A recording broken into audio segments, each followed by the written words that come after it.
Ducks fans, are you ready?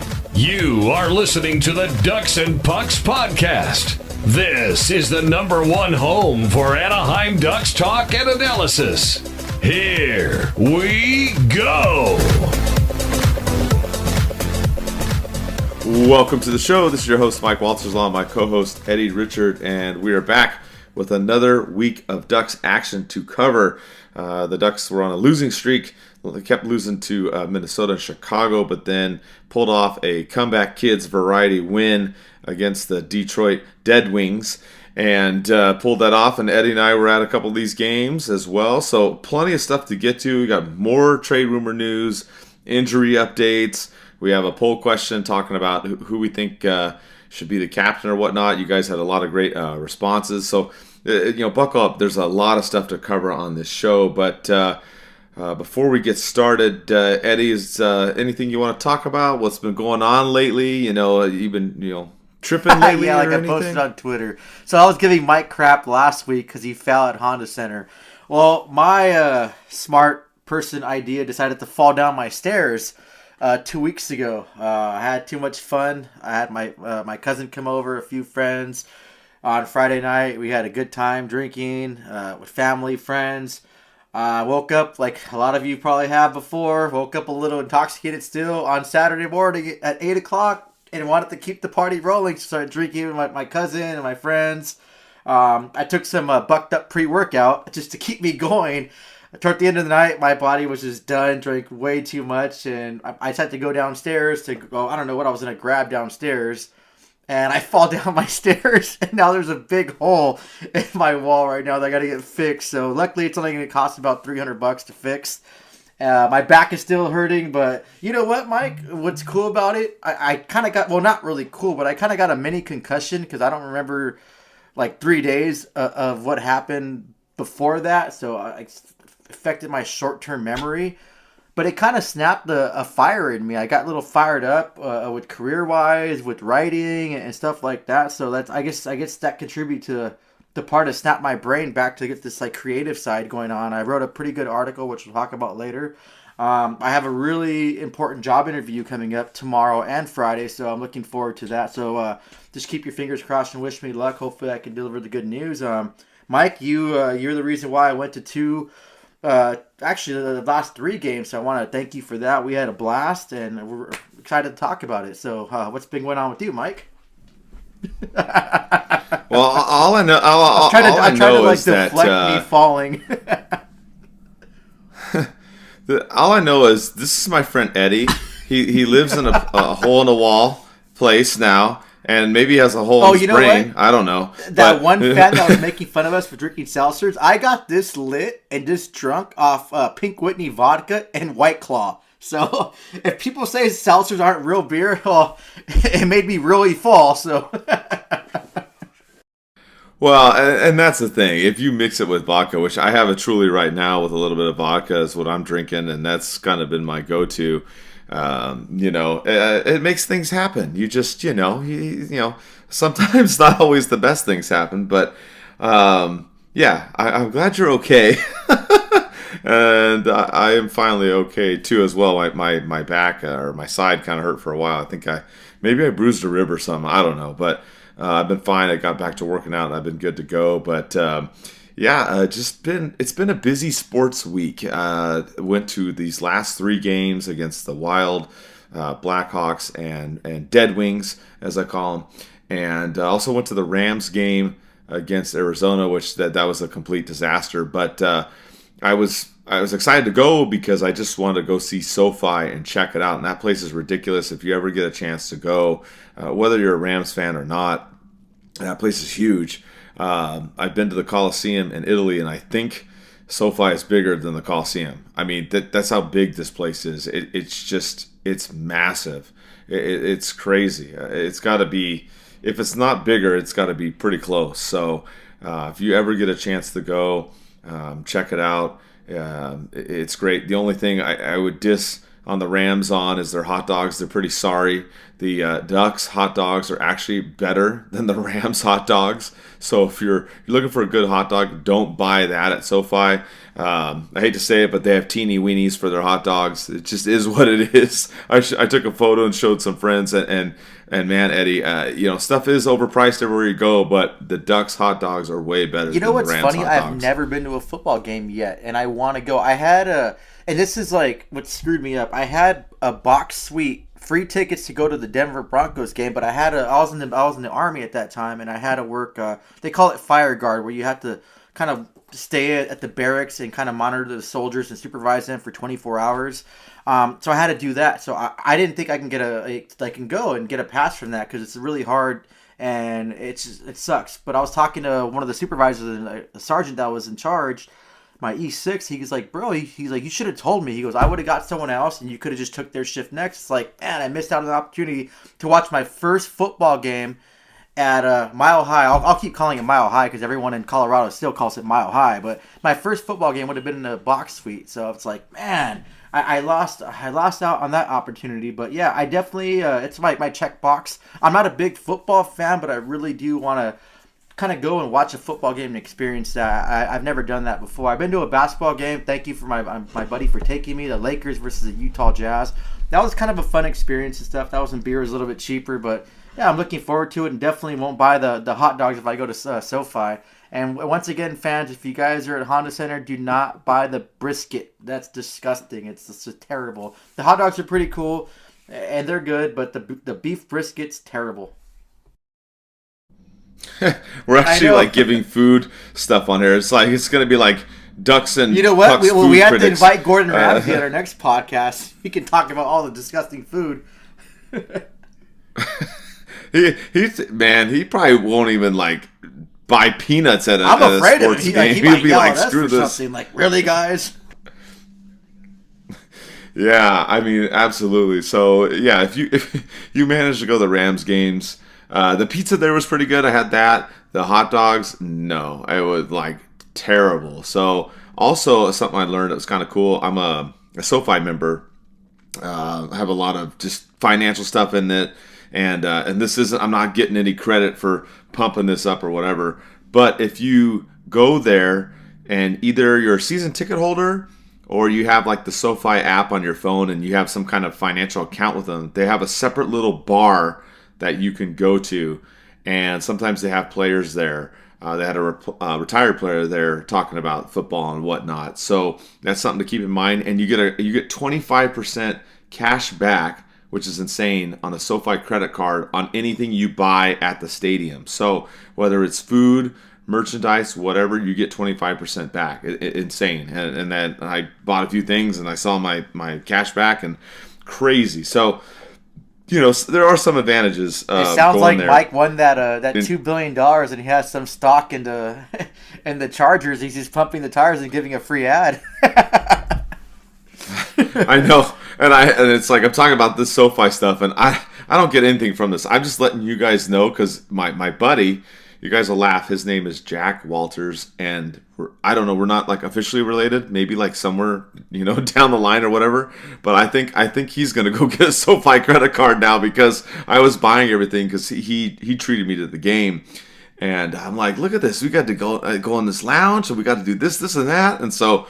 It's just something to keep in mind if you go to SoFi Stadium for Rams or Chargers and you have a SoFi credit card, you get basically 25% off, I would say, on everything. It's another way of looking at it. You pay for stuff and you get 25% back. So pretty good deal there. So that's what I was up to this last week. I went to all three of the Duck games and went to the Rams game. Just a big sports weekend. It was just that's all I really did other than work. So I was disappointed a lot, and we'll talk about it right now. As the Ducks lost to the Wild, and Eddie and I saw them lose to Chicago, but then we saw the thrilling win against Detroit. So at least that. I was hoping, I'm like, please beat Detroit or the podcast. We're going to be talking about all these losses, kind of deja vu from one of the shows before. But we'll kind of break these down now. The Ducks played the Wild. It was Veteran Night, which is very cool. The Ducks gave away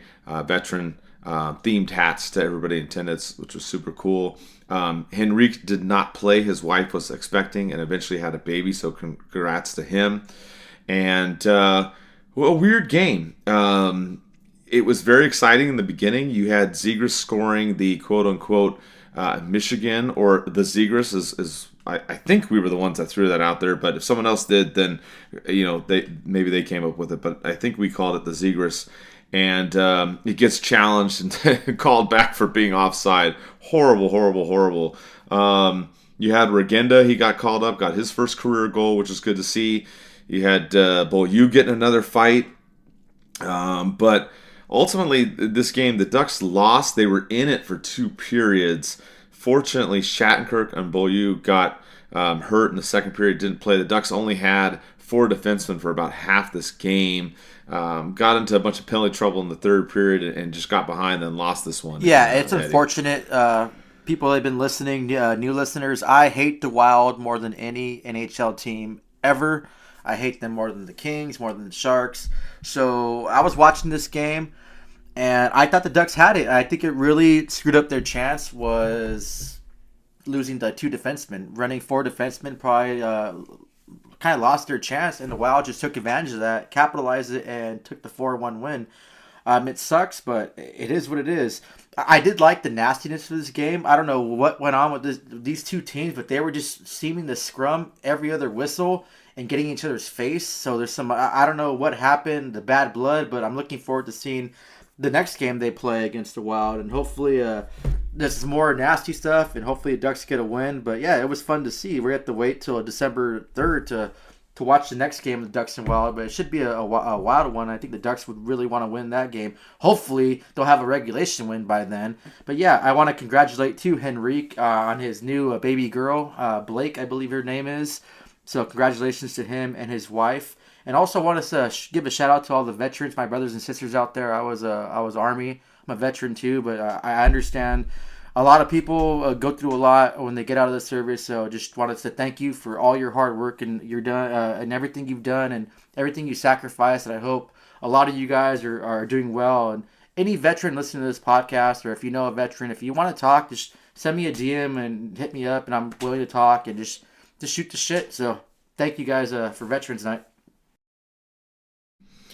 And another thing I wanted to bring up too about the veteran thing is you talked about the people that know me, not just in the hockey world, but what I do in the real world. I mean, I would do this too, but the stuff that I deal with, with a lot of mental health issues, and I've worked with the VA in Long Beach and also with different other organizations in Orange County as well. So if you are a veteran and you have something going on and you need help, Eddie is there for you. I am there for you.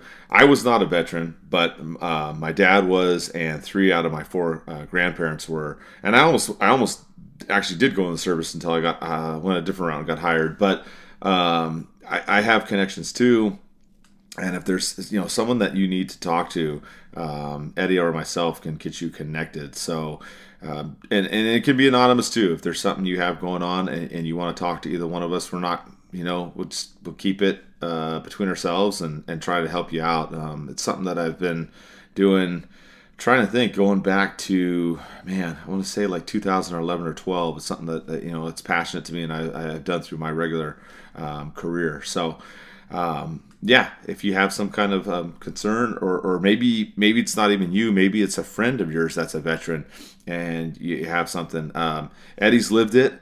And I know he deals with stuff here and there, and I've helped other people that have dealt with it. So I'm glad you brought that up, Eddie. It's just something that I think doesn't get discussed all the time. And not just veterans too. Like if you guys listen to, you guys just it's life. I get it. I have some mental health issues. I'm not afraid to admit it. I've I get lost and I get down on myself a lot. But if you guys need someone to talk to, like I'm always. I have a ear or eyes to listen to. I have a few people I met off Twitter that I'm lucky to call my friends, and they have some issues going on, and they'll send me a text or they'll send me a DM, and we'll just talk and shoot the shit. It doesn't have to talk about your problems. We can just talk about hockey or talk about anything. But I'm here for you, and I understand. I know it's like to feel alone and feel that. So I can kind of like empathize with that. But like I said, if any veterans or if anyone wants to talk, I'm sure like Mike is here for you too. But I'm here for you as well. Yeah, absolutely. Even with the mental health stuff too, I deal with that as well. So absolutely, anything. Always here to try and help out. Now shifting gears, the Ducks, they lost this game to Minnesota. They then played Chicago, another theme night, a law enforcement night. They gave away another hat, which is very cool on this one. Eddie and I actually ended up going to the game, but not together. I ended up getting some extra tickets. And Eddie went with a friend, and I actually brought my dad, and we hung out. And I was kind of cracking up because it's kind of funny, I guess, to me. But I told the story about falling down on the way leaving the other game. Well, this one, my dad came, and we got some of those hot dogs that I talked about early on, right? And I forgot what it was, but he spilled his drink or something. I forgot what it was. He dropped something on the ground, but long story short, his hot dog with mustard got on his Mighty Ducks practice jersey, and the Ducks bill got all yellow, Eddie, and it was like the very beginning of the game, dude. Oh yeah, I saw that. I saw the aftermath of it. It was good to see your dad though. I met him a few times, so it was good to see him and good. Thank you for bringing those tickets too. I took my my best friend's godson, and I say best friend because I grew up with this guy since fourth grade. Like I've been friends with him for over 20 years. He's like my brother. So I ended up taking his 14-year-old son to his first hockey game, which he likes. So hopefully we can convert him into a Ducks fan, and he actually wants to try playing hockey. So hopefully I got a new hockey fan, and he had a good time. It was cool. It was fun too because like at the third period, I got to sit next to you, Mike, and just hang out. Unfortunately, the Chicago Blackhawks took the Ducks out. You know what, too, Mike? And I was talking to you about this at the game. We got there late because I was trying to find a place to eat. And when we got there, the Ducks were just kicking ass. The best period I've seen the Ducks play all season, just dominating the Chicago Blackhawks. When we settle in, we get there, Chicago gets a freaking a nice little goal from a player that probably doesn't score, Tortini, whatever the hell his name is, Tortilla. I don't care about his name. He scores a goal, and it seems like the Ducks just lost all momentum, and then boom, they just all went to hell. Klingberg had a chance to tie it up, hits the freaking post, by Klingberg, and the Ducks lose this game 3-2 on law enforcement night. And yes, just like veterans, I want to thank all the men and women in law enforcement. I'm a supporter of police. I've worked as a cadet when I was younger. I've always had positive experience from the police, and all the negative ones I've had, it was because my own doing. I'm speeding or not using a blinker or not stopping for a pedestrian. But every interaction with law enforcement I ever had was always positive. I'm respectful, and I understand they have a job to do. And so thank you if you're a law enforcement or you know someone. Want to give a shout out and thank you for what you do. It's a dangerous job. It's an important job, and we need them. And just know that you were really valued and loved, and I really appreciate all the support that you guys give to all these communities day in and day out. You couldn't have said it better, Eddie, and especially with I call it the lamestream media attacking law enforcement. It's completely unwarranted. Yes, there may be some bad apples here and there, but you know what? There's bad apples in every profession. So I can't stand that nonsense and that narrative that they put out there on the mainstream media, especially in the last couple of years. It's completely unwarranted and not necessary. So, yeah, I mean the Ducks honored law enforcement that night. They had Anaheim PD did the colors at the beginning of the game. They had the pipe band for the sheriff's department in between the first and second intermission, which was very, very cool to see. That was all good. And yeah, like you talked about the game, I called this the 19 and 19 game, I guess. You had Troy Terry scoring in 19 seconds, and you had the Ducks getting 19 shots on goal in the first period. I mean, they were just destroying Chicago in the beginning. You had Henrique. He came back after having his baby girl. He played this game. He got a goal halfway through the period. Everything looked great in the beginning. Ducks up 2-0.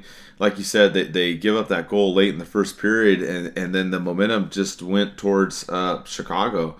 And they got a goal in the second period, and then that late one in the third, and they just couldn't couldn't get back in it. It was unfortunate.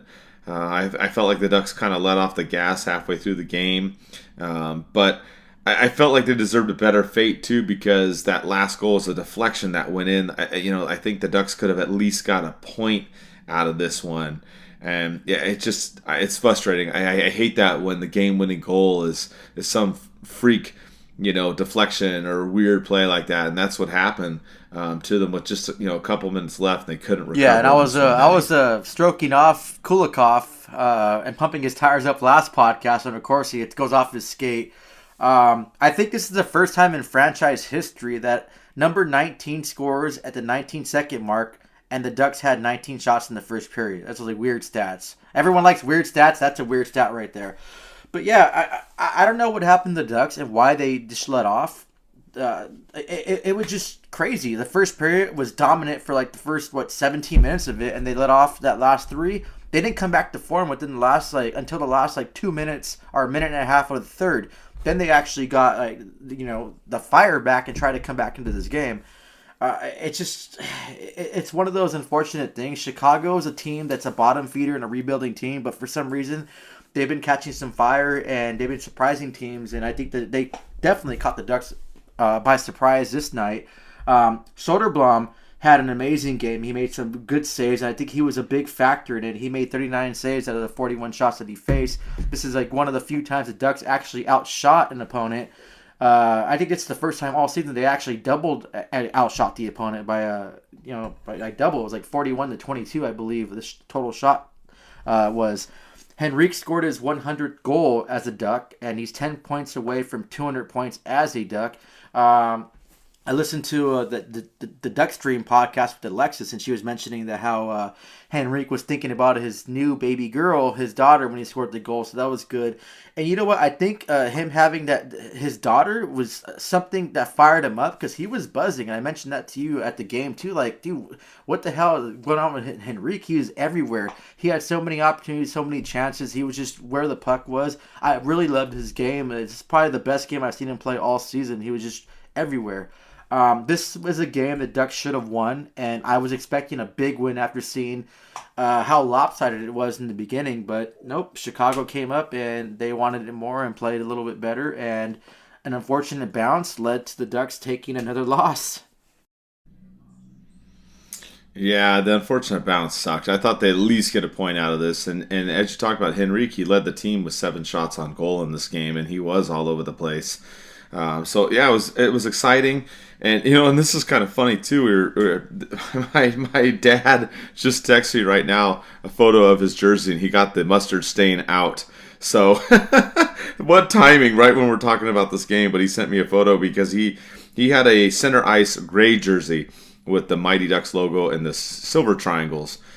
Which we'll talk a little bit more Jersey talk too in the show. That's kind of become a regular thing, which we'll talk about in the next game. But he got the mustard on the bill part, and he got it out, and a little bit on the gray part, and it all came out. So I just thought that was funny. So at least that was a win for him. But yeah, as far as the game went, I just the fact they didn't at least get a point out of this one was frustrating. And like Eddie talked about, yeah, they went nuts on the shots for once. They didn't do so well in the face-off circle. But,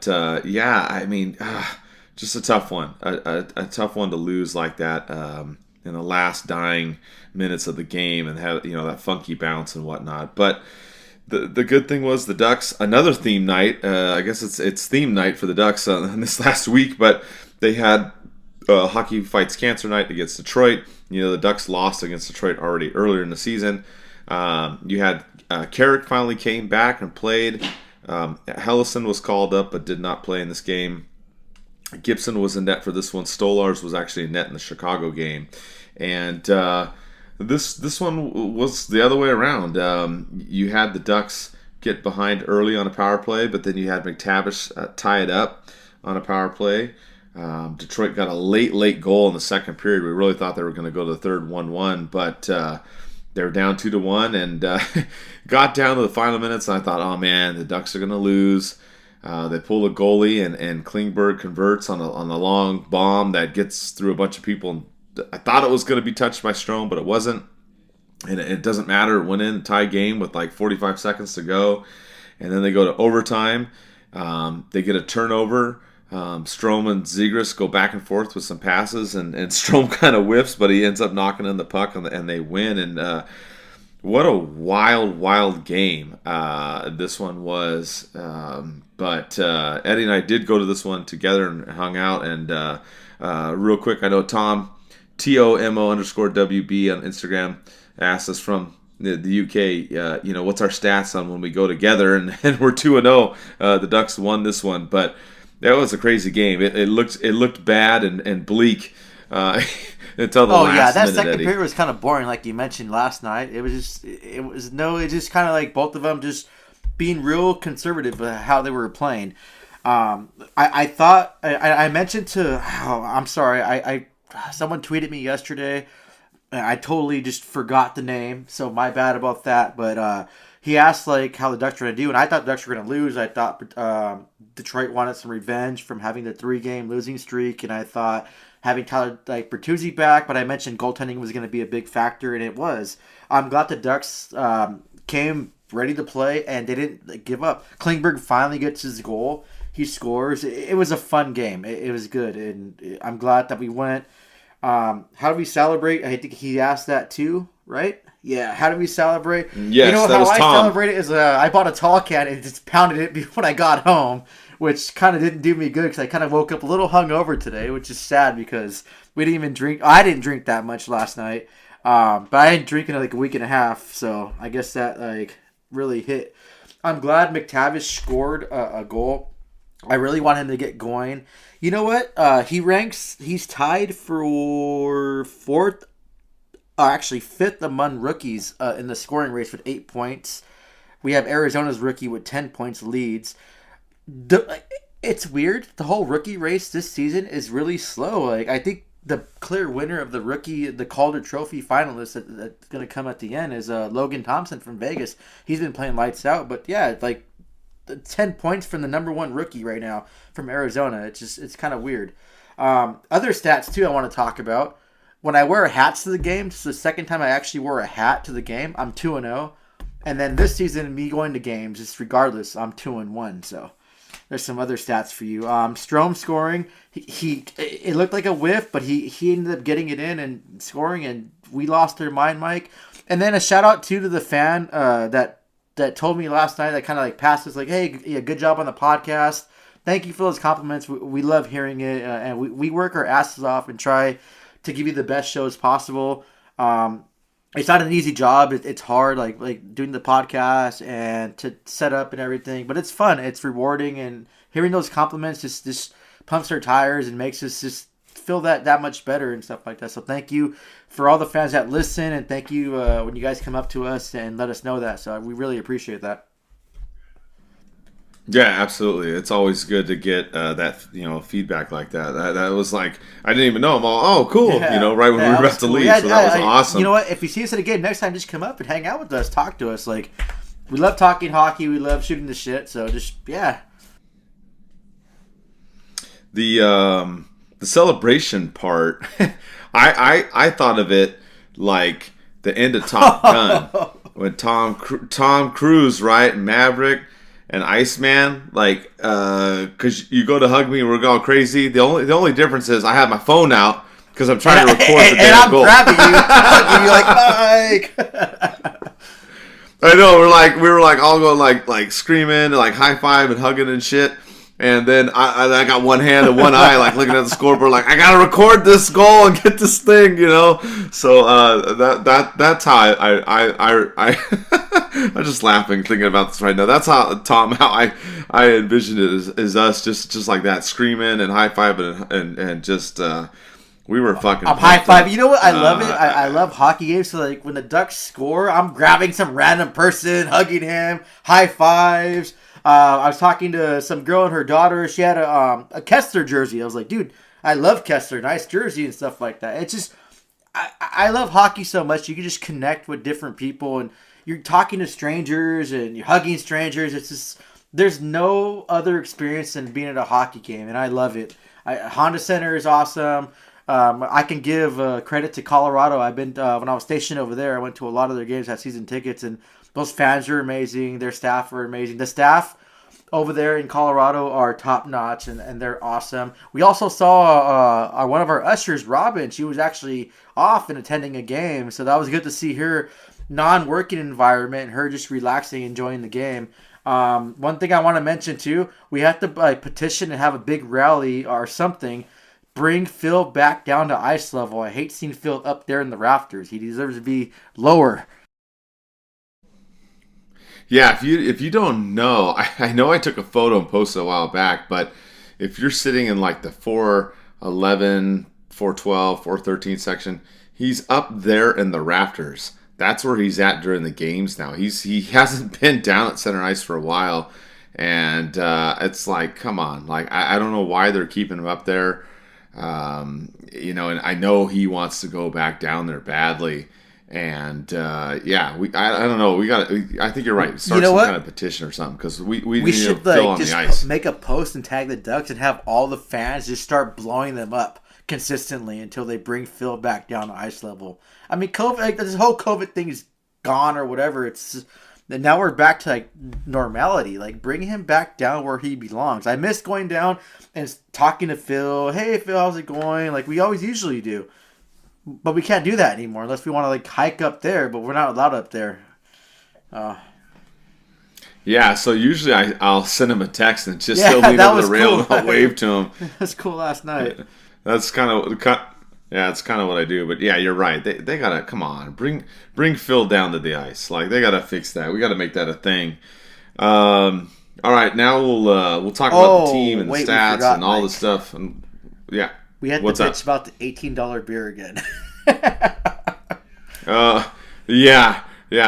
Like, because we haven't talked about it before. Well, I'm drinking the same beer I drank last night, my Bud Light Seltzer, but this one cost me like $4 from the liquor store, not $18 like last night. You know what? We keep bitching about it, but we're gonna keep buying it. Like, man. That's the thing. When you're there, you're there. They got you stuck. You know what I mean? And you can't really tailgate. They don't have that. So, yeah, that's always an issue there. So you got to figure out something. Maybe go to Noble Ale Works. That's a great place to check out. And if you go during the game, you mentioned Ducks and Pucks, you get a discount. So whether it's a home game or a road game, if you're there during the game and you mention that, you will get a discount. And we still are doing watch parties there. We've had a couple this year. We're going to do some more. I don't have the dates yet. I got to look at the schedule and figure some stuff out, but we'll be doing more of those. So that's another person or a group that we're partnering with is Noble Ale Works. So, all right, with that, we will get to the stats and what's going on with the team. Eddie was talking about some crazy stats. We have some for you right now, besides us going and winning and losing and what's going on with us when we're there. But another one is the Ducks. All of their wins this season have come in overtime or the shootout. They still do not have a regulation win. When they've gone to overtime, they have won 3 times. They have never lost in overtime. And then they've gone to the shootout 3 times, and they've won 2 out of the 3 shootouts. So pretty crazy stuff going on there, Eddie. Some stats that you want to look into right now with this team is... Everything's in overtime or a shootout. So, I don't know. Maybe we should just skip the 60 minutes and go straight to 3-on-3 Yeah, hockey. you know what? I told you yesterday. If the Ducks go to overtime, they're going to win. That's how it is. Something has to change with this team. Like, I don't know what's going on. Like, we're, 16 games in? No regulation win at all? That's bad. Like, I don't know if it's a franchise record. We'll have to look at that and look that up. But... there's something going on, and this team is digressing. And like I talked about it before on numerous podcasts, I think a lack of leadership has a big thing to do with it. But I just have no idea. I know our defensive core is kind of shaky right now. We lost Drysdale, and he was just making that stride. He actually outplayed Klingberg. He was on the first power play unit until he got hurt. Good for him. He had successful surgery, but it's just crazy. Like I don't know what's going on with this team. It's frustrating. Yeah, I understand we're whole like rebuilding, and this team it's going to take time, but to be this bad and to digress from last season, that's the issue I'm having with this team right now. Like the whole digression. I wanted them to improve in their stats. I want these players to improve. I'm glad Zegras and Terry are up there and they're doing their thing. Benoit too, throwing his body around. I liked his play, throwing the puck on net a lot too. So I like that, but it's really bad what's going on right now, and it seems like it's going to be a really long season for the Ducks unless they turn it around.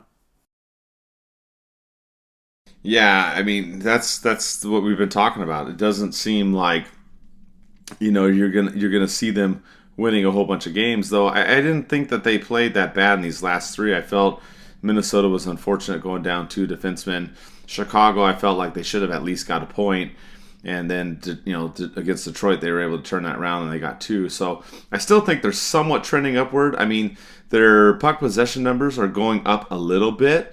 Their Corsi 4 is a little bit north of 45%, and their Fenwick score is almost 44%. So they, 5-on-5 play. So the puck possession has been going up a little bit. They're now averaging 30 shots a game. Their opponents are averaging, less than 40 for once. They're 38, still high, but that's gone down a little bit. So I mean, so it's baby steps, right? They're kind of going up a little bit on some of these stats. As Eddie mentioned, Terry's been leading the way. He's got 19 points on the team. Zegras has got the most goals. He's got 7. Terry's got 6 goals. You've got Strome and Rico 5 each, and Vetrano and Comtois with 4 each. So. I think they did make some of the adjustments that we talked about on the last show.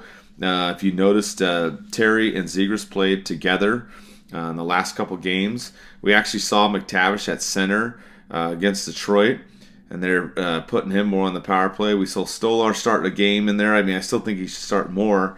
So I think they've done some of those things that we've talked about. They're not necessarily taking less penalties, unfortunately, but I think it really comes down to what are they going to do with these lines and where they're going to put people and how they utilize them. And we've talked about this before, the optimal forward lineup. And we've said Zegras and Terry together. We've seen Comtois be scratched here and there. I think he still needs to be in that lineup in the top 6 role. Strome, Vetrano, and Henrique together on the line is good. And then the bottom 6. It looks like Grant's going to be out for a while. We'll talk about some of the injury stuff in just a minute. But if you have McTavish at center and he's a bottom 6 guy, I'm fine with that. And we now have Carrick back too. So maybe and Regenda. Regenda's got to be in this lineup as well. So a couple lines that we were kind of talking about before is maybe have Regenda, McTavish, and Carrick, or Jones, McTavish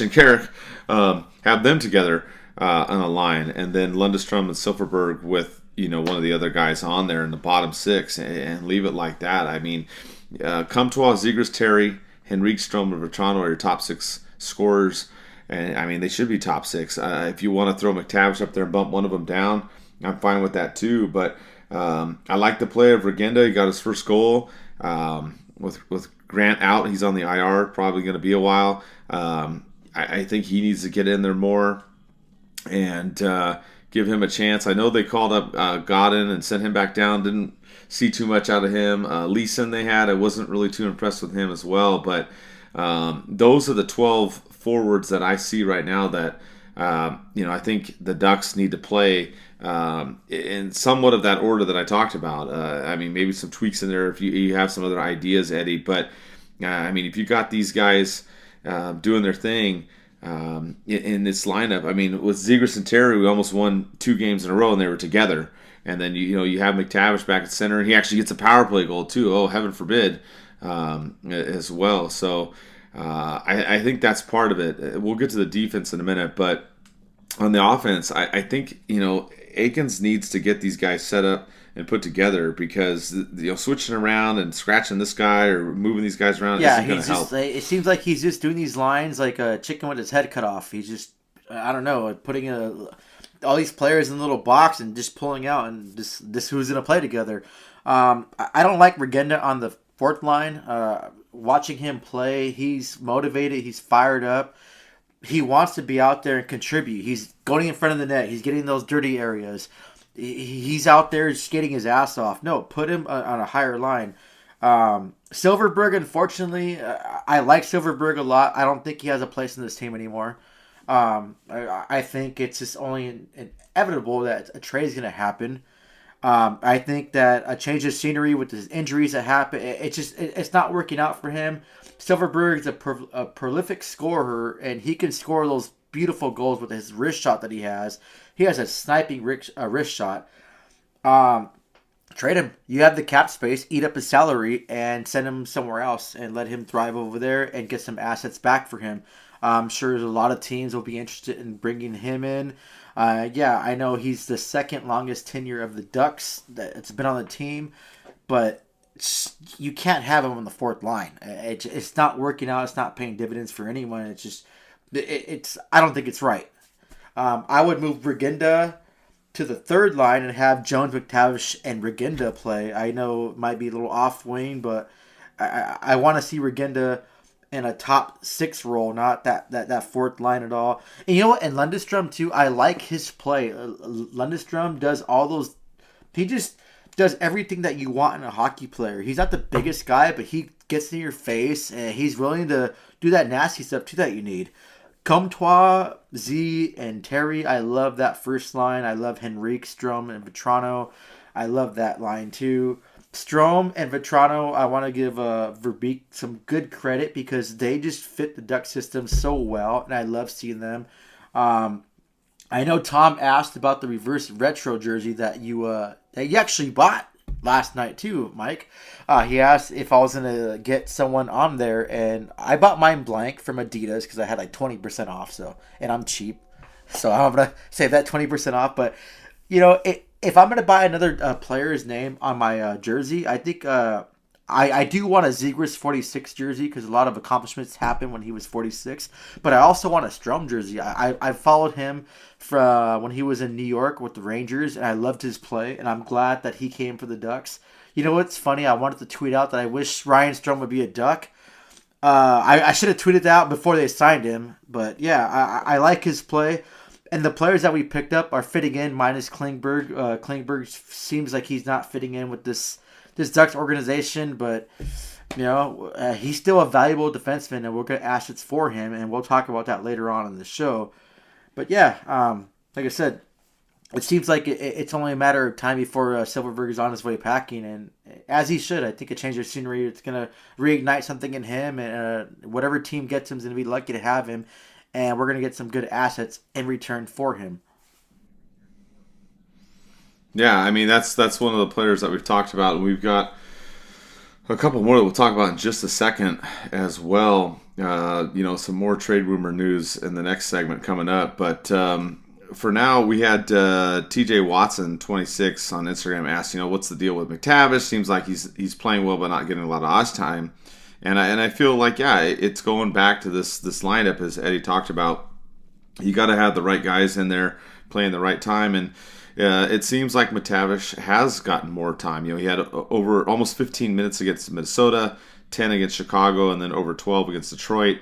He had 4 minutes of power play against Minnesota, 2 minutes against Chicago, and almost 4 against Detroit. So he's getting the time on there. He had 3 shots in a couple of these games each, power play goal. So I think that's helping out, working in his favor. So I think utilizing him, it seems like center is the way to go. And if he's in the second line or third line, I don't really care. I mean, I think you put him in there.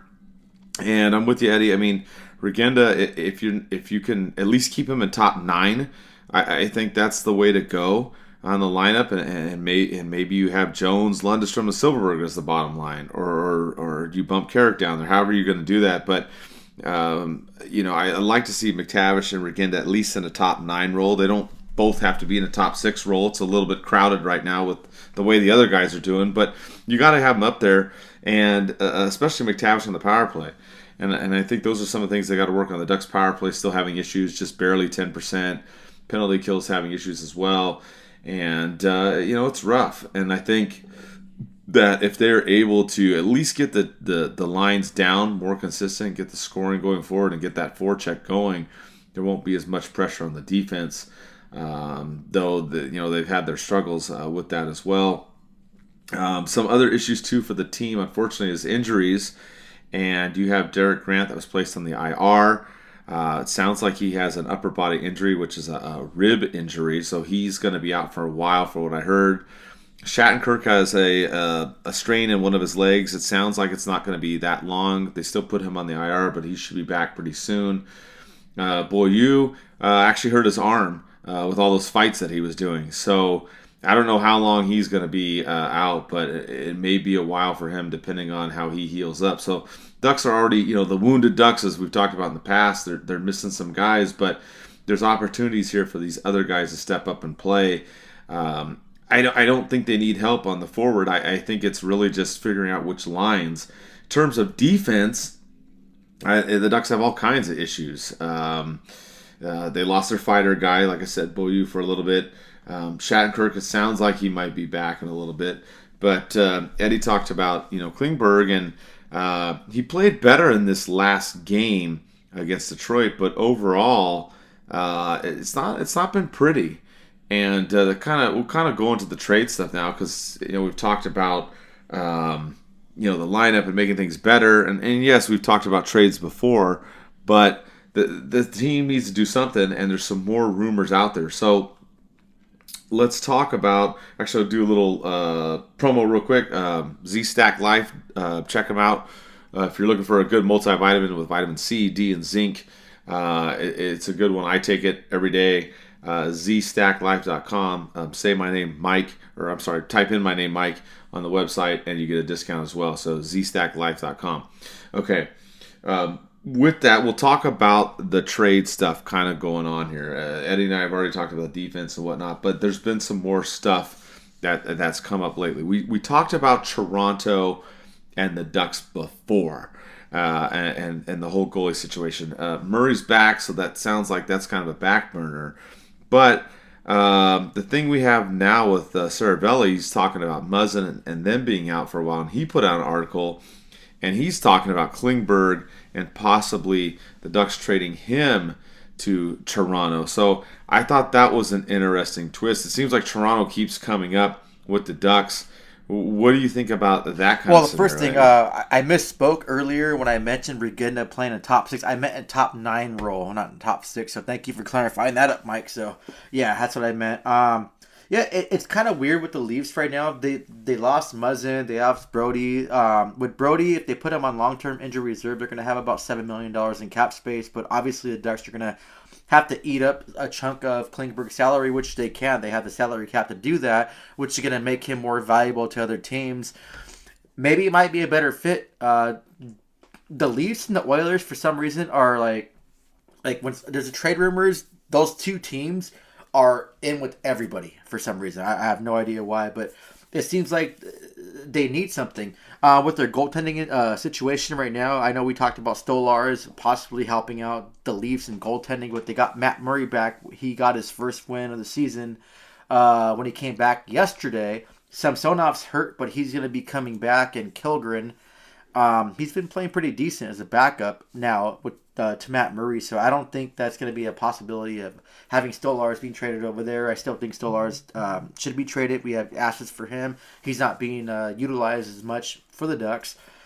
But yeah, it's going to be interesting. Klingberg is one of those players. He has a modified no-trade clause within 10 teams after January 1st, so the Ducks right now, before January 1st, can trade him to anywhere they want. After that, he can submit a 10-team trade list that teams that he can't go to. It's only beneficial. Like I said, what the Ducks have, and the biggest advantage they have right now is they have the cap space to eat half that salary. So getting Klingberg for $3.54 million for the season. He's a capable defenseman. He played amazing in Dallas. He can quarterback the power play. Just for some reason, it's not working over here in Anaheim. But once we all saw what the team is doing and how their stats are just declining down, you really can't blame him. So he still has value, and we can still get assets from him. If the Leafs are willing to overpay and we can get something for him, then why not do it right now, sooner than later, before he has that clause kick in January 1st. Yeah, that's an important point. I don't know if everybody knows about that as far as his trade terms and whatnot. So something to keep in mind as we wind down the year of 2022.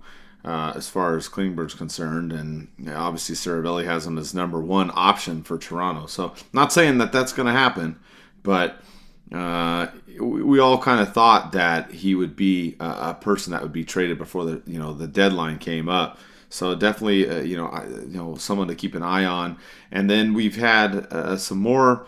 Again, it's just stuff going on. It could mean nothing, could mean something, but Verbeek and Mike Eastwood of the scouting staff were at the Habs Devils game. So that stirred up a little bit, and people are wondering, okay, what about those two teams? If the Ducks want defensemen, some options on Montreal. You have Joel Edmondson, David Savard, Caden Gooley, Jordan Harris. They could take either contract of Edmondson or Savard, guys that have been around. I mean, Edmondson's got a modified no trade clause, so that'd be more difficult. Savard, more a tough guy. $3.5 million. That's nothing. Like Eddie mentioned, the cap space is great for the Ducks. You want some younger guys like Gooley and Harris, maybe. There's some options there if the Ducks do want to do something with Montreal. I don't see it as much with the Devils. The Devils are probably the hottest team, pun intended, as they've won 10 games in a row, Eddie. So I don't see anything there, but maybe the Ducks see something with Montreal. A good that you mentioned that. Like New Jersey, I don't know what happened. People gave Miles Wood crap about him calling out the team, saying he was tired of being on a losing team. The fans over there talking crap and saying fire Lindy, which we'll talk about that in the league news. But yeah, the Devils are red hot right now. They're on fire. So I don't think they would make a trade, and as they shouldn't. Don't mess up a good thing while it's going. You mentioned some good players. Edmondson, Savard's more of a defensive defenseman. Edmondson's more of a two-way. Jordan Harris, he's interesting. He'd be a good asset, maybe a kind of a project to go. Reading over a scouting report from him, he's a good puck-moving defenseman, really savvy. This is from Sports Forecaster. He can actually quarterback the power play. He can adapt to whatever outcome that's given to him. Obviously, he lacks his strength. He's undersized, so that's going to be a problem. A lot of teams have, but if he can help the Ducks and they can develop him properly, I could see him being an asset, and I could see the Ducks being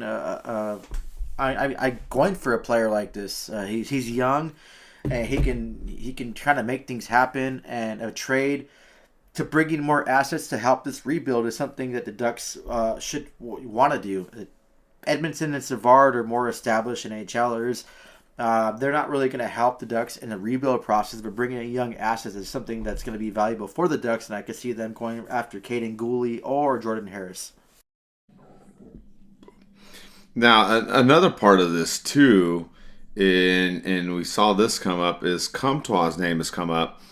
And maybe some kind of option with Colorado and Sam Girard. I know you listen to Dater's podcast, Eddie, and for those of you that don't know, Eddie's also a big Colorado fan. That's his second team. What do you think about that, and what was discussed on that show as far as Girard and what's going on with the Habs? Well, you know what? Well, they were just spitballing and throwing out just random names, and Comtois's name came up like that, and they mentioned that Girard might find himself with a new home.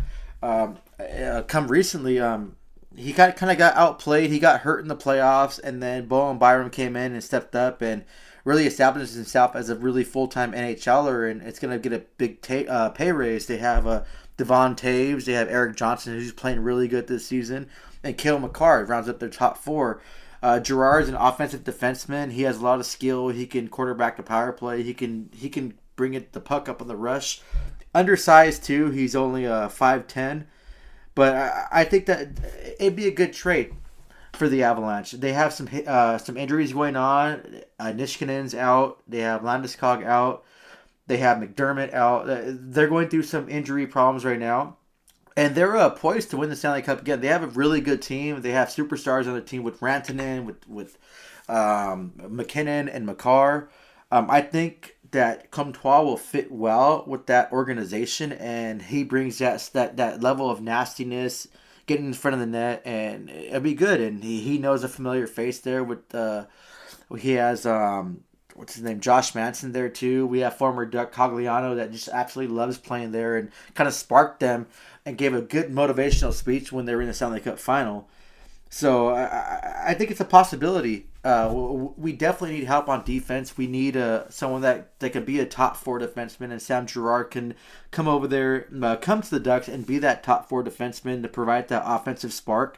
He's only at a cap hit of $5 million per year. He can play left or right side, so he can play either or. He's only 24 years old, so he came from Nashville in a trade from that Matt Duchene trade, that 3-year trade.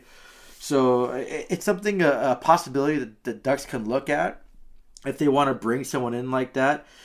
He's signed until the 2026-2027 season with the modified no-trade clause coming in 2024-2025. I wouldn't be opposed for the Ducks to bring in a player like this that can provide to the offense. They have Byram that's going to be it seems like he's going to be their superstar defenseman of the future. Just seeing the small sample size I have of him in playing. Unfortunately, the injury kind of knocked him off course, but I think he's going to bounce back and be strong. But I think someone like Sam Girard can really pay dividends for the Ducks and provide that offense on the blue line.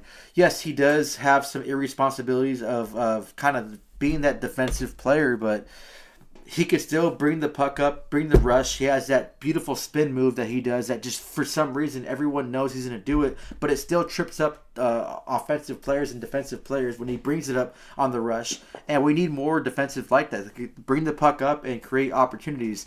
It seems like his time might be up in Colorado, so if a trade lingering on that, I wouldn't be opposed to it. And if it does happen, I'll reach out to Adrian Dater, which is probably one of my favorite beat writers and reporters. I've been following him for years. I follow the Avalanche too, and hopefully he comes on the show. And if we make a trade, he can divulge more into Sam Girard's, I guess, play style and what he could bring to the organization. But Sam Girard's a player I would look out for and watch. He mentioned, like I said, Comtois. I actually mentioned too. I wrote when he posted his podcast. I wrote Silverberg's one of those players that can help and produce change of scenery. And Adam Henrique, the Colorado Avalanche lost Kadri. He signed with the Calgary the Flames. They tried to have Alex Newhook be in that second that 2C spot, but he's not really working out. He's not really physical enough. It just doesn't seem like he's that second line center. And the Avs definitely need that. And Adam Henrique can be an option too, I think, if the Ducks don't retain him or if they want to trade him come offseason, which I think the Ducks might be sellers at the trade deadline. So that may be an option for Colorado too if they want to kind of bring in a 2C. But yeah, we should keep our eye on Girard. And the Ducks should really do some scouting on him. And I think he'd be an asset and he can help the Ducks with their offensive game on the blue line. A lot of options out there right now. I mean, Verbeek's going around checking out stuff. We've seen the assistant GM at games and scouting staff at games. There's definitely, I think, I'm not saying that a trade's going to happen, but there's definitely research being done. Let's put it that way. And there's some options out there. Toronto is a team to look at. Montreal is another team to look at. Colorado is another team as well to check out. So, I mean, there's some possibilities out there, Eddie, and it could be one of these Vegas teams that something could we happen. We have Brissant that was put on waivers. He was supposed to be the starting goalie when Robert Leonard went out, but you had the play from Logan Thompson and Aiden Hill, just spectacular. Logan Thompson, I think, will win the Calder Trophy this season as being the top rookie of the year. His play is just... it's really cool to see that it's just some random third, fourth goalie that wasn't even in anyone's radar. It's just having this stellar season. It's all it takes. Some injuries. Look at Cam Fowler when he came in the league. He got his chance because injuries in the blue line. He never looked back. He just kept playing. So like I was saying, Stolarz is being underutilized. I think he has a lot of potential. He could be on some teams maybe a starter. And we can get some assets for him, so why not trade for Brissant? It's not going to cost a lot. Bring him in to back up Gibson. Yes, I do want to see Doss come up and play in the NHL, but I don't want him just being under Gibson and just having a few starts, like 1 or 2 starts a month. seems like they're really riding on Gibson. So bring a goalie like Brisant, see if he can regain the form. I know he got lit up when he came back in the AHL and in that conditioning loan. But what the Ducks are doing right now, they're dead last in the league. So it's like, why not bring in someone like that? That's going to cost you cheap, maybe a 6th round pick. Future considerations, my favorite player.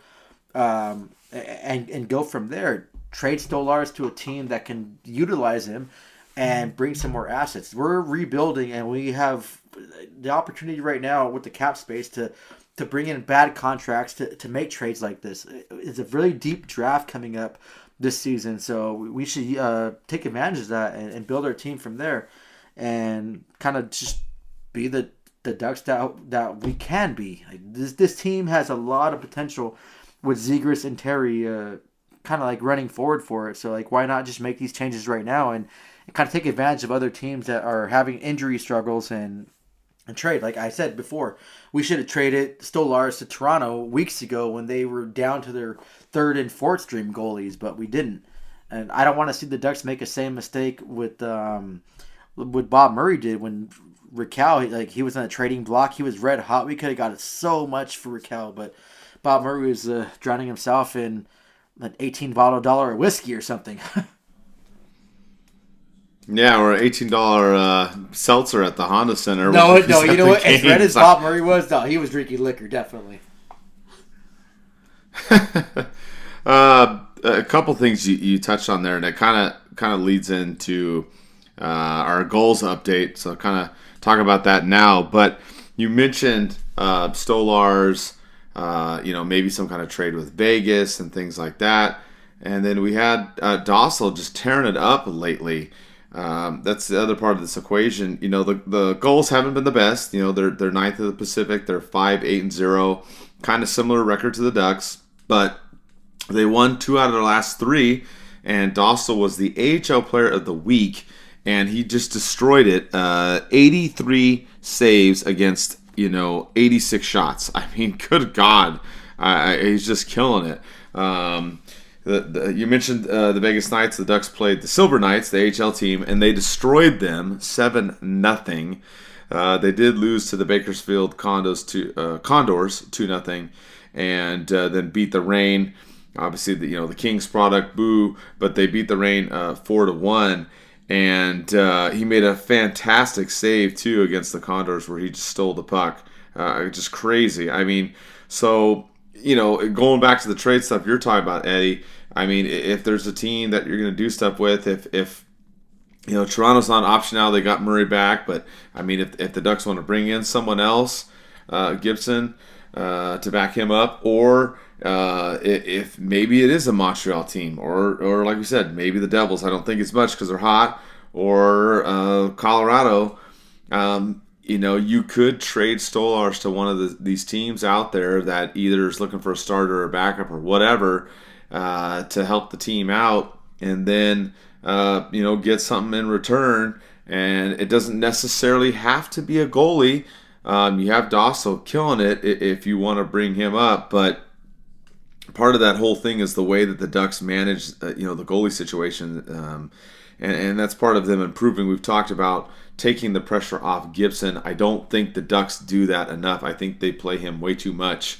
I think whoever the backup is should be playing more of these starts. And obviously it's Stolarz right now, and I think he should be playing at least 1 out of every 3rd game, at least.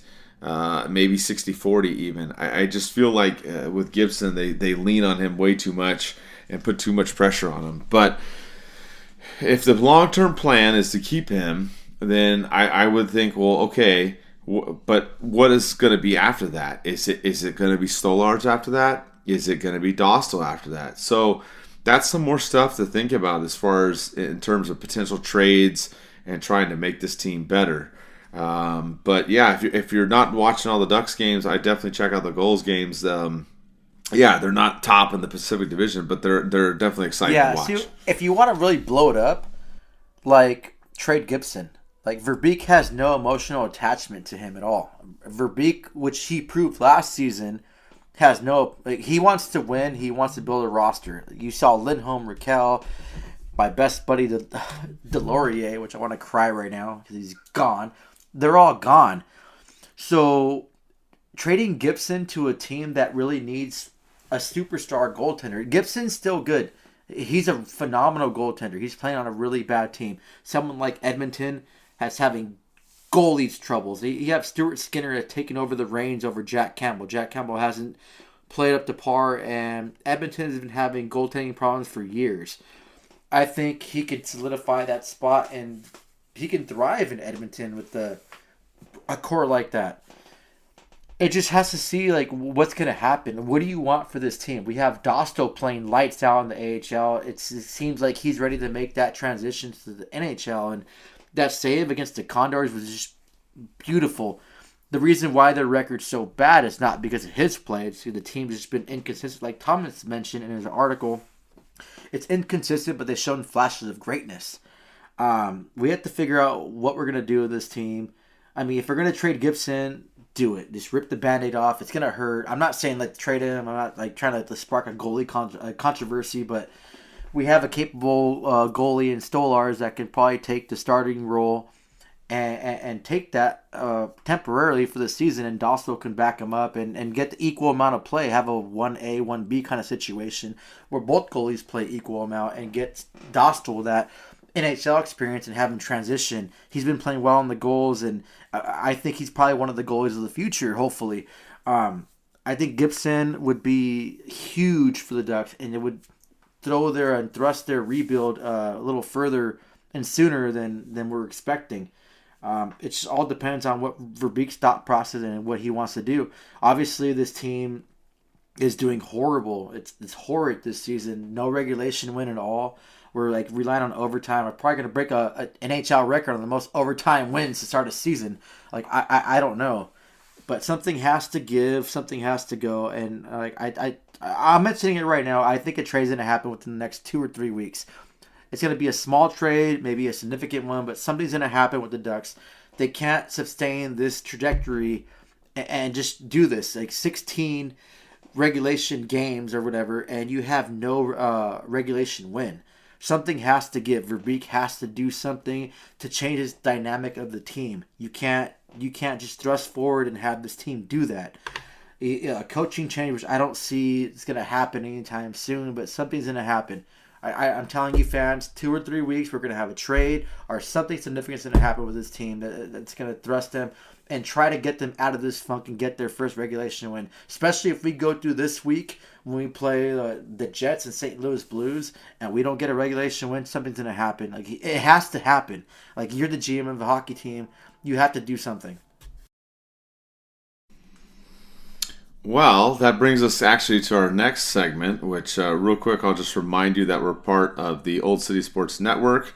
Another sponsor is Norse Beards. If you're looking for your grooming needs, you can check them out at norsebeards.com. Enter the code OCS for a discount. So norsebeards.com, OCS for a discount.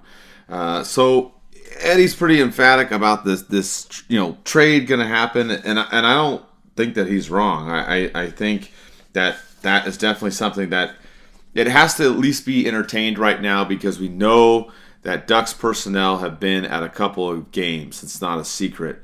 The other part of this equation that we've talked about, and Eddie has a separate article on this that we're going to be putting out soon, is about the leadership of this team, which Eric Stevens has talked about it a little bit recently. Dan Wood, Steve Carroll as well. They've talked about Terry and how he's emerged. He's the leading scorer on the team. His leadership role, we've seen it on the broadcast too. So, we threw it out to you guys on our podcast poll question about, okay, if the Ducks were going to name a captain now, who do you think would be the one for this team? And this is just kind of the way the voting's gone for now. It's still in flux, but the leader has been Fowler out of our picks, with Henrique being a close second. And then third is Terry, just one vote behind Henrique. One person said Terry, not now, but maybe down the road. And then a couple random votes in there for Silverberg and Gibson. And then a handful of you also said, hey, let's just wait it out still. which I'm not a fan of. I am tired of this waiting it out. I've made that known. I mean, I'm not happy they didn't pick someone at the beginning of the season. That's how I feel. But I think this is another part of the equation. I think, yes, going out and making a trade, some kind of move in the near future, like within the next month, I think would be something that the Ducks could do. But the direction of this team, Eddie did talk about Silverberg as being traded. He was one that had been an alternate captain for this team, and he has an article. I'm not going to spoil his article. I'll let him talk about some of that. But for me, I'm like, let's do this. Let's pick somebody.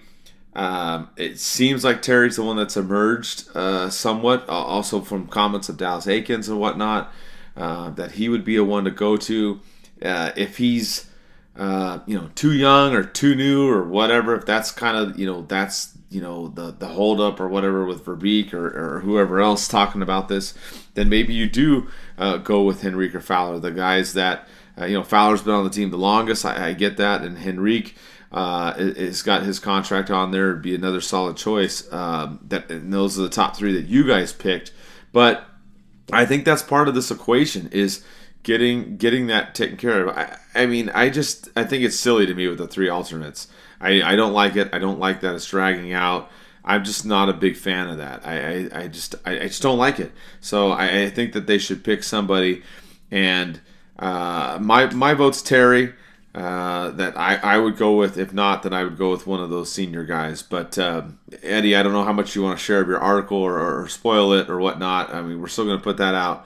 But what do you think if the Ducks, had to pick somebody now or soon to get this thing solidified? Well, it's like you have to pick someone. I don't care about tenure. I don't care who's been there longest. I don't care who's what age. Look at Gabriel Landeskog. He was the youngest captain in NHL history when he got named captain, and he's a phenomenal guy. He's a great captain. I've had numerous conversations with him when I was in Colorado. Lots of conversations. I actually talked to him, not knowing it was him at first, and we're just shooting the shit, just like normal people, just talking sports and stuff like that. I think he's done well in Colorado. So I don't care. I have that old school mentality. You have to earn your way, but with the league is transitioning, naming new captains, young captains. I'm not opposed to that, but the Ducks need some leadership. And I mentioned in my article, too many Chiefs, not enough Indians. Every structure that you have to have in life needs leadership. I was in the Army. It's like, what happens if it's just like, hey, well, it's a free-for-all, do whatever, or if you guys work. I don't care if you have careers or if you're young, high school, working fast food. You have to have some kind of established leadership to kind of just guide you and thrust you forward. My pick for the next captain would probably be, well, you have to wait till my article is posted and you can read it and you can find out my pick. So I'm not going to spoil it. But yeah, I worked hard. You know what, Mike, too? I mentioned that little concussion I had. I got fired up to write the article and I worked hard on it. And I'm really looking forward to getting it posted. So I hope you guys enjoy it. And I put a lot of thought into it. And the person I chose, I think, would be the best possible a solution for the captaincy, which is his tenure in the league, his experience with other captains he's been under, and I think he can really help the Ducks and lead this team through this rebuild and be an asset. And like I said, I don't care about how long you've been on the team. I don't care if it's your game 1 or game 100, 200, 300.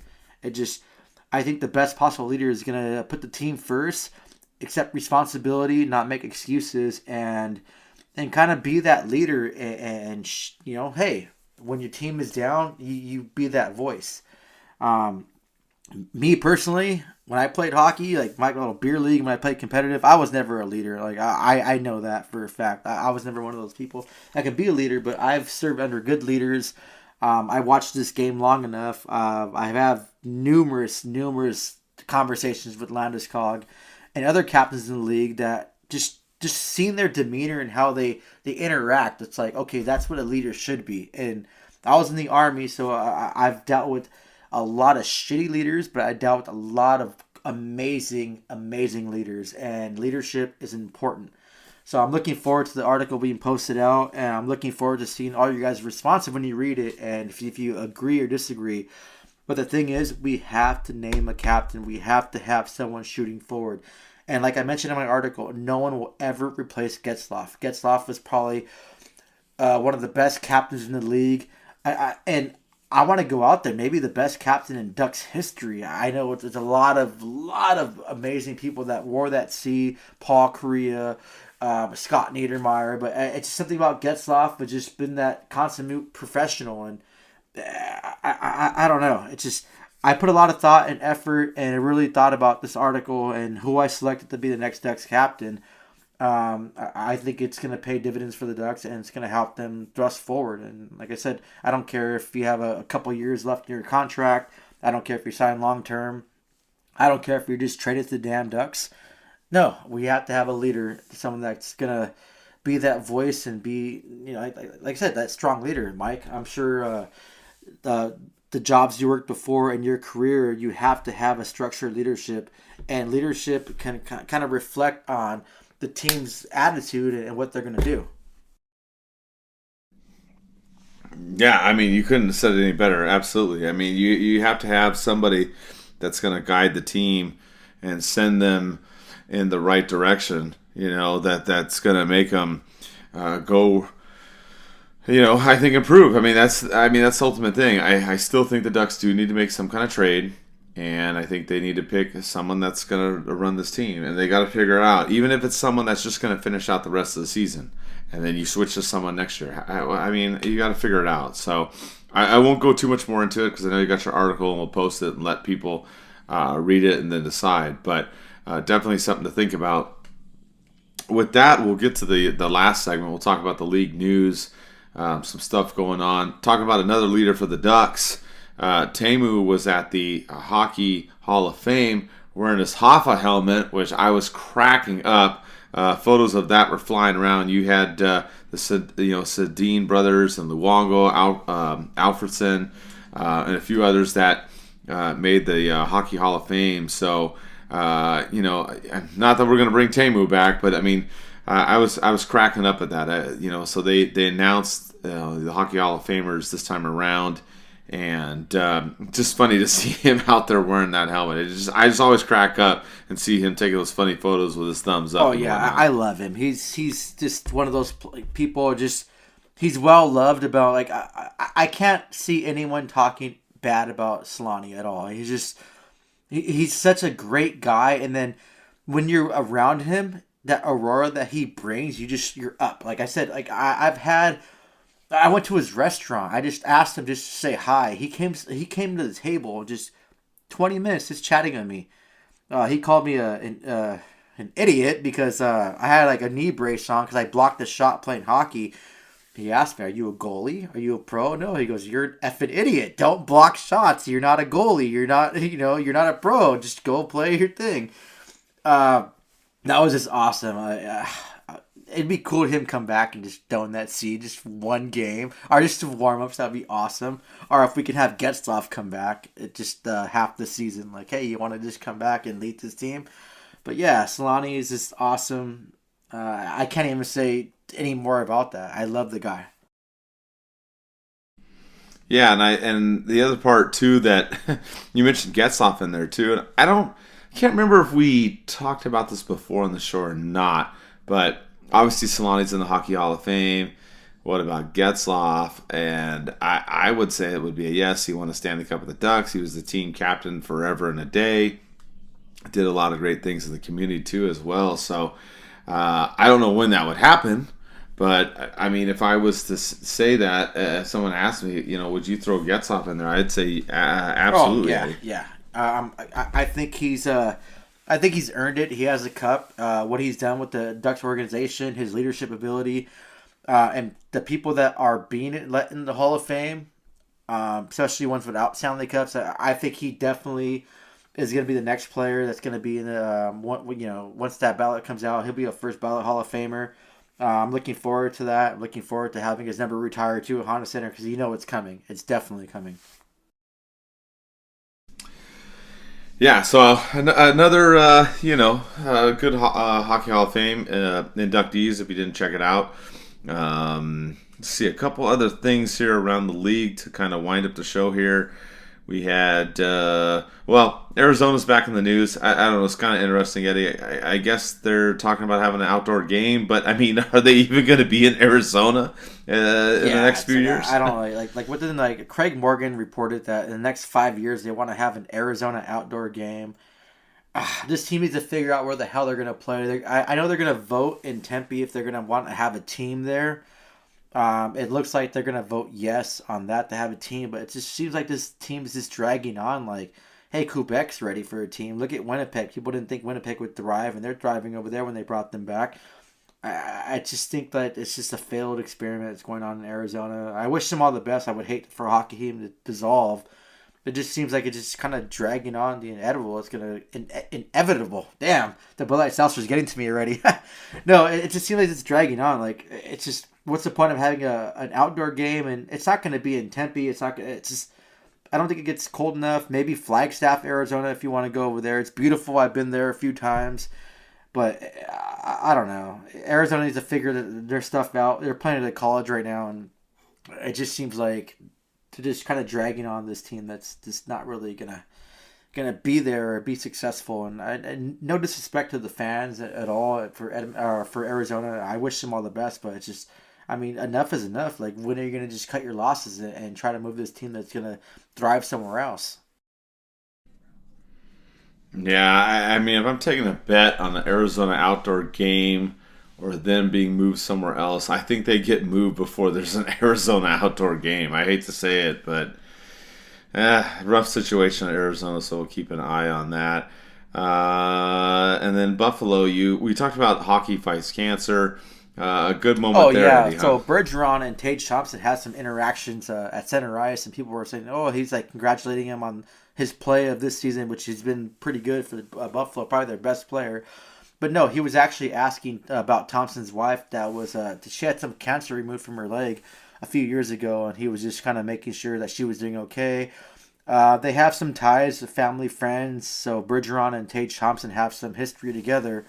They know each other's families and stuff like that. So I think that was pretty cool. Opposing teams just kind of playing this, Bergeron being the professional that he is, being a great captain, just being a leader that he is, and kind of looking after Tage Thompson, asking about his wife. I think that was just something special and something that just kind of heartwarming, and especially in today's society where we see a lot of negativity going on, and seeing interaction between them two and Bergeron before the game, just making sure that Tage Thompson's doing okay and his wife's doing okay. I think that was really a beautiful moment, and I just wanted to make sure that us as Ducks fans, that we know that. I know a lot of people don't venture out in the league and watch a lot of other games, but it's just something that should be recognized, that these guys are all professionals and they all care about each other. So that was really a nice moment and sweet to see.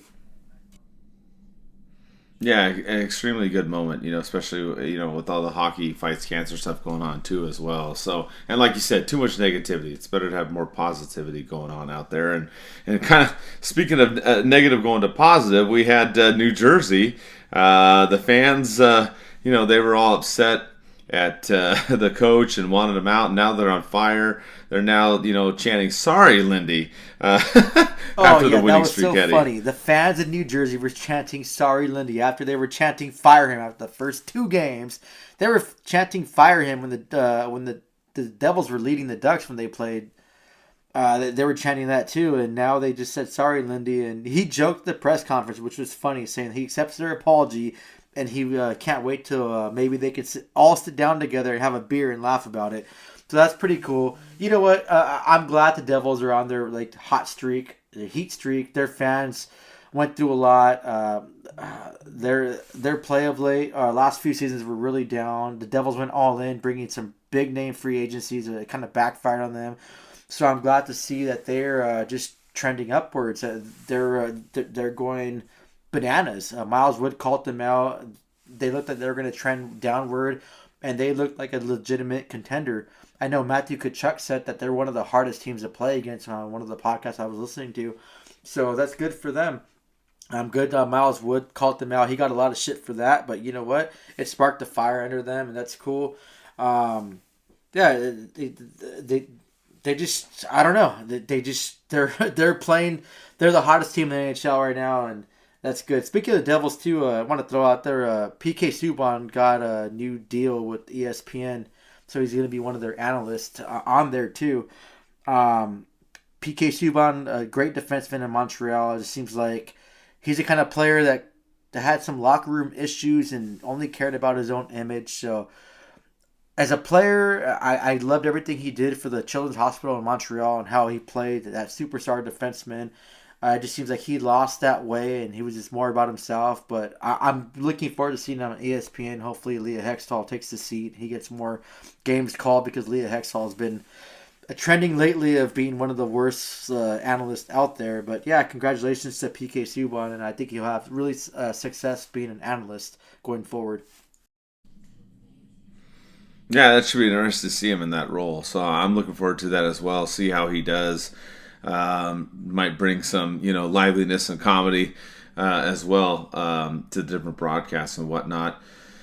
The only other last little bit of news is that the World Cup of Hockey isn't going to be held next year due to all the craziness going on in Russia. So I don't know when that's going to happen, but we're going to have to wait for that. And I guess I'll just wrap up with this last fan question. I know we've talked about this before, but it's probably been a minute. We had Crystal Ann Donato asked, tell us about your journey becoming Ducks and Pucks. So, and it's kind of a dual thing. Eddie's obviously part of this as well. And we'll kind of wrap up the show with this little, story about us, I guess. But I basically was a Penguins fan back in the day, in the 90s, because I could not stand the Kings. I wouldn't root for them. So when the Ducks came along, I was super excited. The Rams played at Anaheim Stadium with the Angels, which obviously you all know I'm fans of both those teams. And the Ducks came along, and my mom, God rest her soul, bought me a mini plan for the first season, which included the first game against Detroit, which obviously you all know the Ducks lost that game. And then we just kind of fell in love with that, and then we had season tickets from there on out. So I don't know why I decided necessarily to do this whole thing. It kind of morphed in 2013 or 14. I started kind of doing shirts and selling stuff, and it was just kind of for fun. It wasn't to make any money. It was just, just do it for fun. I had my real job, but started doing that, and then I started writing articles, and it's kind of started going, and then got kind of the idea of doing a podcast, and then it just kind of grew into all this different stuff. And during then, I don't remember all the specifics, but Eddie knows that I'm a big supporter of veterans, and I kind of remember it now, is that we had a thing where we were talking about people with foul towels and posting them, and Eddie posted one in his uniform, and I remember posting that, and then we just kind of started talking after that, and we became friends, and Eddie started covering stuff on social media and writing, and then later on did the podcast. So the big thing is it started with my mom, really, back in the day. She decided to buy the tickets, and that was the thing that we always did. My dad, my mom, and I went in the 90s and the early 2000s, for a long time, until obviously I got older and work and college and all these other things. But then we had mini plans for a while, and now I've been back, and I've had season tickets, and my other half's a Ducks fan as well now. So I have her in the mix and whatnot. So that's how it really started. It was a family affair, and it's just something that I did for fun, and I love doing. And Eddie's a part of it, and we just have a blast. We go to games, and we drink our $18 beers, and we crash into walls, and we have fun, and that's what we do. This is like, I don't know. It's just a fun hobby that we do. We enjoy doing it. And we love all the support that everybody gives us, and when you come to the watch parties, or you ask us questions for the show, or you see us at the game like Eddie just talked about, and that's what it's all about. And it's just fun connecting with fans, even if you're not a Ducks fan. Like we said, Eddie, his other team is Colorado, my other team is Pittsburgh, and it's good times. But that's how it all started, was my mom just buying tickets back in 1993 when the Ducks came to Anaheim, and big fan of the local teams, the Ducks and the Angels and the Rams were all like right within a mile of each other basically, and it was a great time. So that's how it started, and then I'm just very thankful that Eddie, I want to say maybe the first or second year, you joined on, and then you expanded your role over time. Yeah, you know what? It was just like really cool meeting you. I remember I was a fan of I was a fan of Ducks and Pucks. Started following hockey, jumped on Twitter. I bought a few shirts off you, and we just started talking. I posted that picture. You asked if you could post it on your page. You found out I was in the Army, and you wanted to just send me free shirts and take care of the cost of me buying it. But I told you, that's fine. Just donate that money to like whatever veteran cause you can. And we found out we had a lot more in common than we thought, and we just clicked from there. I loved hockey, and I thought I wanted to go in this profession, which I still do, but cybersecurity came up, and there's a lot more money, so I'm doing that right now. But yeah, I remember I wanted to start a Ducks fan page too, and I asked you, and you were just all aboard it. You helped me get it. You helped me. You helped me with followers. You always retweet it. You had a teamwork mentality. And then when the Puck Network came, you had all the teams, and I asked you, hey, can I cover Denver Avs? You said yes. My first article I wrote, I remember I submitted to you. I was nervous because I'd never written a sports article. And it kind of hit off. It took off really well, and I did well with that page. And then when the opportunity came, when you needed a co-host, I was nervous as hell when you asked me. But I said, yeah, like why not? And here we are now. I love doing this. I know maybe sometimes I'm not the best at it. And I'm my own worst critic. And I love the compliments you guys give me. So thank you for that. But everything just fell into place, and I love doing this. And yeah, I had some misfortune the last few months. I went on a downward spiral, just trying to find out what's going on with school and everything. But I got that fire back, and I love being part of this show. I love writing the articles, and I love being part of Ducks and Pucks. And I love being your best friend. Like, you're my brother, dude. Like, just everything was meant to be. The whole universe has brought us to this moment, and this is how I got started on Ducks and Pucks, and I wouldn't have it any other way. And I'm looking forward to each and every podcast. I still get excited. I get that fire back. I still get nervous for every podcast that I do. I just want to make sure that we're giving the best show possible for all you fans, and giving just our personalities. It's fun. So that's how I got started, and I wouldn't look any other way, and I love doing this, and I'm glad that you chose me to be your co-host, and that's like a real honor, and I'm really humbled that I'm actually still your co-host and still writing for Ducks and Pucks and being part of the team. I love it. Yeah, I mean, and I appreciate it. It's fun. I mean, we have a lot of fun. We're always going to games, and then texting during games, and just Falling joking around, and and drinking $18 beers. Great question. That was a great question. Definitely. Yeah, absolutely. We've had some memorable moments and fun stuff. And we want to make it better. So if you guys listen to the show, you have suggestions, let us know. Send us a DM. I mentioned the mic too. I do want to do a live show at Noble L. I think it'd be cool just to go there, bring our equipment, and drink some beers and do a live show. We'll work on the whole logistics of that, and maybe invite some fans. Like, you guys can have some fan questions on the show or something like that. Just throw us up there. Like, we're, Ducks and Pucks is the best Ducks coverage ever. I can say that. Like, our numbers and what we do speaks volumes. So I'm looking forward to expanding it and just doing more creative things. So hopefully, when Mike and I find our timeline and we can have the schedule right, we can do a live show, and we'll let you guys know when that's going to happen. You guys can come and drink some normal price beers, and if you have a question, you can just ask it live on the show, put us on the spot, and we'll answer it right then and there. Yeah, that'd be a blast. I got to talk to my buddy over there and see if we can work it out. But fun times, good stuff. Action-packed show this week. A lot of stuff going on. Also, I want to give a shout out to Jeremiah Ford. He jumped on our Patreon /Ducks and Pucks. If you want to support us, you can go on there. You can win game tickets. We give away gear on there, all kinds of stuff. Early access to stuff as well. So check it out, patreon.com/DucksNPucks.